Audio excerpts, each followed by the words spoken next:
everyone, I'm Sarah Trevelyan, owner and founder of Sarah Loves to Sew, and I'm going to show you today how to make up your Jubilee bunting. So this is a kit that you can subscribe to on sarahlovestosew.com, and you get everything you need to make 15 pennants or flags of bunting. So let's start. The first thing that we need to do with our kit is to get the triangles, and there are 30. So we need to put right sides together and then pin them. So this will make 15 double-sided flags. Once we've pinned them all together, right sides together, then we're going to start sewing them on the machine from an inch in from the top triangle point here. So we're going to start with a 1/2 centimetre seam allowance and an inch in, and we're going to sew, stop 1/2 centimetre away, pivot the machine and sew all the way down, stop about 1/2 centimetre away again from the end of the point and pivot and sew along here. Stop again 1/2 centimetre from the end and sew an inch in, and then do some back tack at the start and the finish, and that will be where we will turn our flags the other way round. So you want to do that with all of the flags that are pinned together. So the first thing that we're going to do is put the red thread in the bobbin. So wind the bobbin with some of the thread from the kit, and then take your flags, and I'm going to line mine up with the side of the presser foot here. So I'm just going to eyeball about an inch and back stitch to start with, a few back stitches, and then you want to stop roughly about where you think it's going to line up with the edge of the presser foot here. And then just sew all the way down. So this is with the right sides together, because we'll be turning these out. And when you get to the point, you pivot and lining up the edge again with the presser foot. Sew all the way back up. Stop when you get to the corner, pick the presser foot up, pivot and sew for roughly an inch or just over an inch. You just need to leave a gap that you can put your hand in and turn it around. So that's one flag done. Now, because we've got quite a few flags to do, instead of doing what I just did then and cut the thread and put it to the side and start the next one, what we can do, if I just show you with this one, is once you've done one, instead of breaking the thread and pulling your work away from your machine, what we can do is just create a little bit of slack with the thread and go straight onto the next flag. So I'll show you what I mean. When I get to the end of this flag, instead of cutting the threads, I'm just going to pull it and leave it there without cutting the thread, and then I'm going to go straight into the next one. And this just helps save a bit of time and probably a bit of thread as well. And then you want to keep going the same manner with all 15 flags, and that will be the first stage of the bunting making done. So once you've got all your flags done, you can then separate them by snipping. So if this was the last one, you just separate them, and then you could start snipping the threads, and then we're on to the next stage. So once we've finished sewing all the flags together, you can safely put the pins back and then start to separate them, cutting the threads nice and short on each one, and then we turn these the right way round, and to make it easy we can cut the corners so that they will lie nice and flat. So I tend to cut the corners and then just do little snips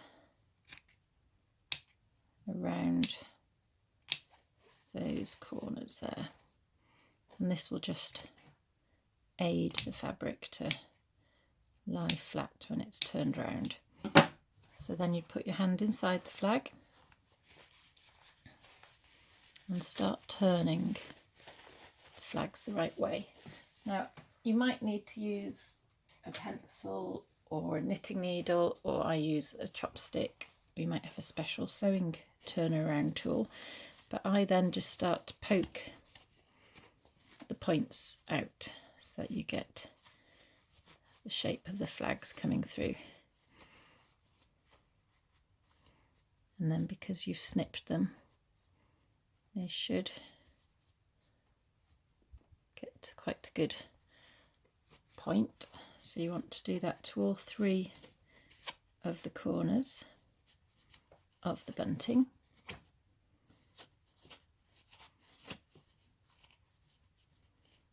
And then you can press the flags with an iron, or if you don't want to get your iron out, you can just do it with your hands. So we're going to fold in this gap that we turned it with. So we just roll those in. If you pull it tight, they tend to fall in line. And then what I do is I just press it down with a nail.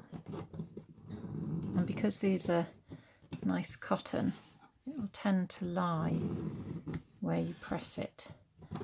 So you can just give it a thumb or a nail press if you don't want to get the iron out. And yeah, just turn that little bit in there and press it. And then do that with all the other flags as well. Once all your triangles have been made, the next thing to do is to get the bias binding. So this is a pretty lace-edged bias binding.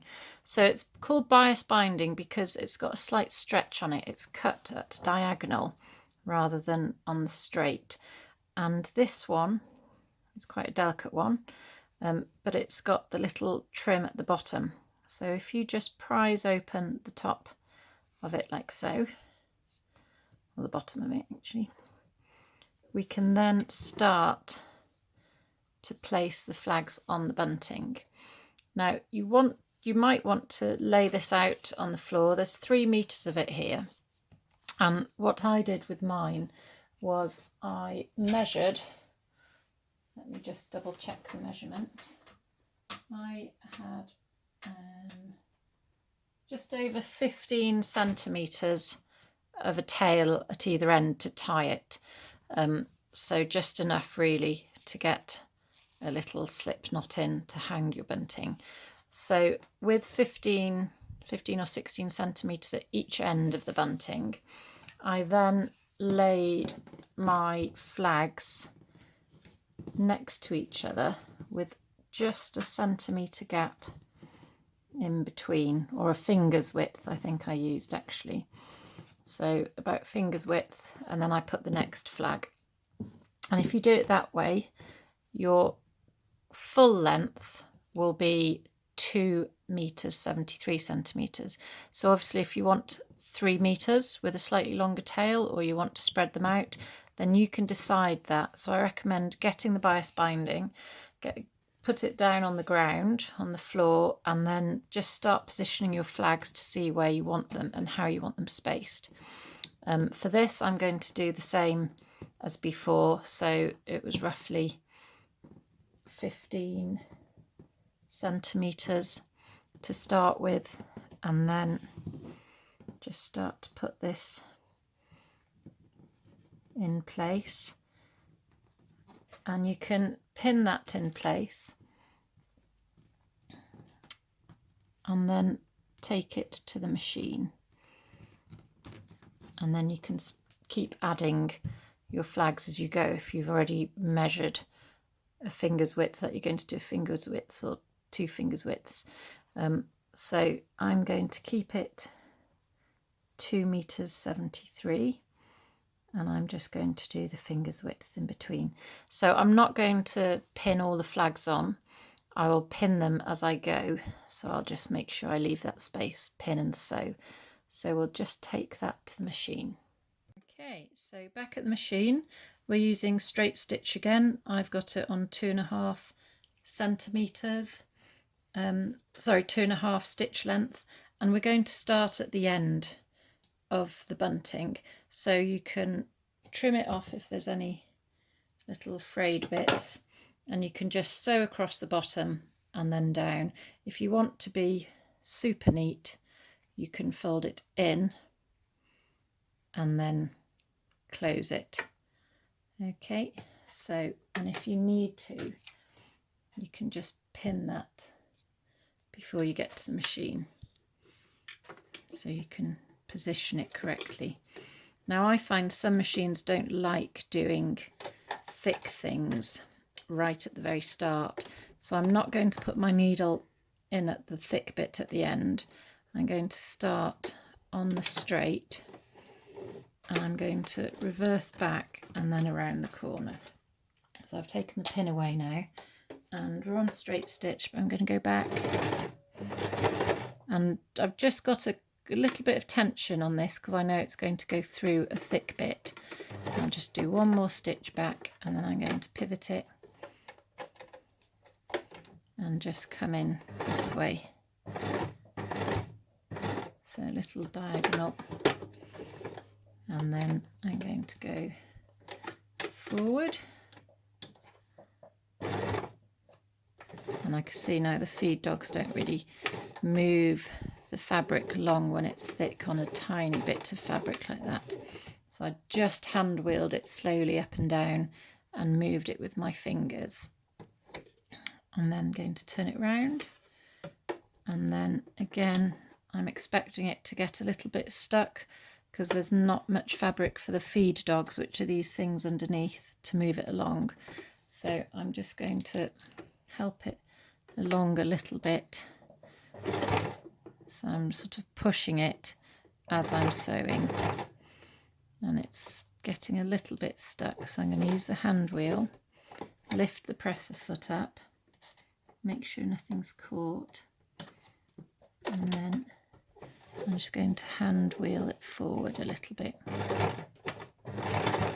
And it's sewing on the spot at the minute because it doesn't really like this thick minute. So I've just moved it along with my finger, and hopefully now there's enough fabric under the press foot for the feed dogs to grip, so it should start moving it along easier. There we go, and we're off now. So we're just sewing the 2 pieces together, but remember where your flag starts. So I'm just making sure that I know that I don't sew it closed without the flag in there.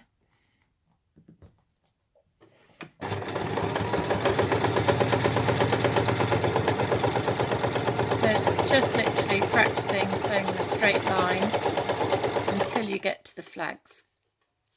Now there will be quite a bit of fabric for it to go through on the corner, but because we've cut the corners when we turn them out and put little snips in, hopefully it won't be too bulky. But if you think it's going to struggle going over the thick piece, I just pull on the back, just behind where the press foot is. I just hold on to the bias binding and encourage it, as well as get my finger on the front and sort of push. So you're just helping it when it's coming up to this tricky bit. I'm feeding it with my left hand, pushing it slightly, and also pulling with my thumb at the back. And it's hit the thick bit, but it's going through it.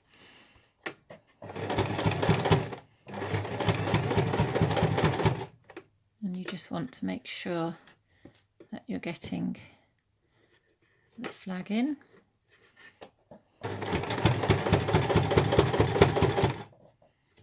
And as you're coming up to the end, I just keep my finger on that corner, and again we're going to try and help it get through. So when we get to about there, I'm going to now put my next flag in. So this is going to be positioned just about a finger widths apart. And doing it this way, we don't have to sew the top of the flags up where we've turned it around, because they get enclosed in the binding. So it's quite a neat little technique. So just keep that in the flag. So we're going to come, just check the distance, about finger, come off this one and straight on to the next one. So I've got my right hand behind the press foot, gently pulling, and my left hand pushing, just because I know this is quite a bit of thick fabric to get through. Now I'm going to pin my second flag just to keep it in there, just while I concentrate on getting the chunky bit through at the top. So this is just the way that I deal with thicker fabrics on this machine. I actually think my needle needs changing. I've done quite a bit of sewing with it, and I haven't changed it to a sharper one, which of course is a really good thing for you to do. So here we go.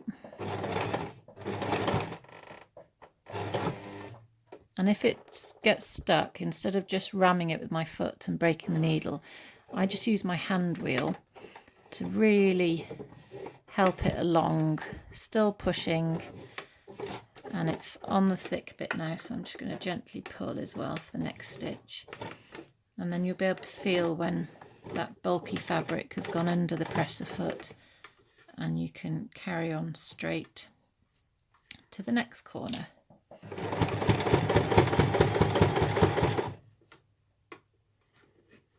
Like so.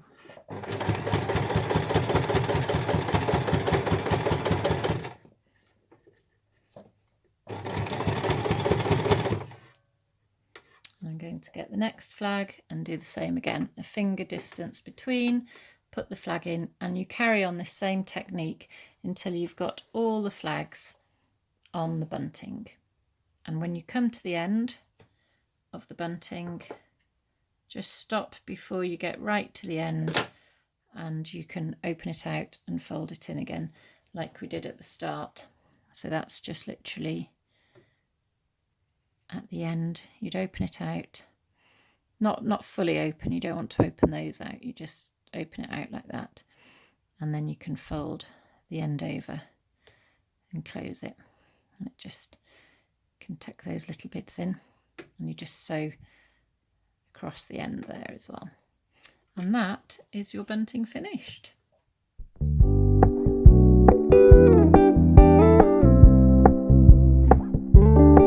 We're gonna keep it low key, keep it softly spoken, with no strings tied.